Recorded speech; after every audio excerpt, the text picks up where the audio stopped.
everyone, I'm Kirsty and I'm the Learning and Access Officer at the John Moore Museum in Tewkesbury. Behind me we have the Merchant's House, which is over 600 years old, and today I'm going to look at some of the objects that you can find in here. So let's get started.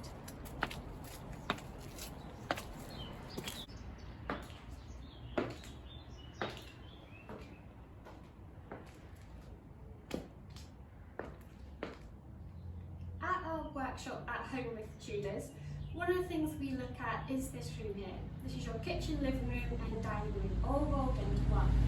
Now we have our kind of kitchen worktop here and we're going to look at some of the objects on the table. So in the past, at the start of Henry VII's reign, they quite often wouldn't have had proper plates like we have today.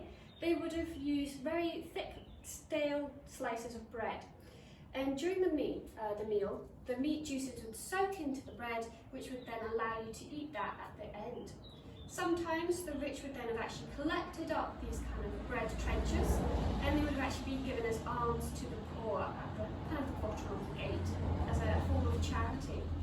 But by the time of Henry VIII's reign, it was quite popular just to have more wooden plates. Now we do know that lots of these have been discovered.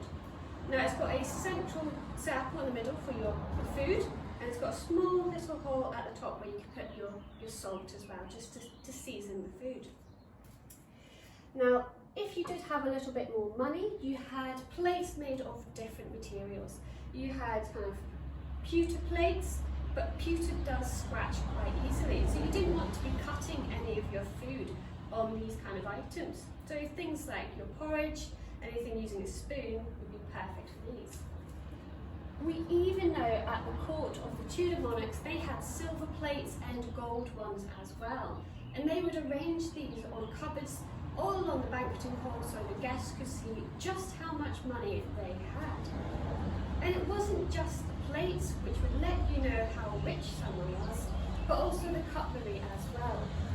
What we have here is some of the spoons. Now when you were a child, you'd be given a spoon and you would use this all the time. You'd even take it with you when you went out and about, because there was no saying that if you went to someone's house or the pub, they would give you any cutlery.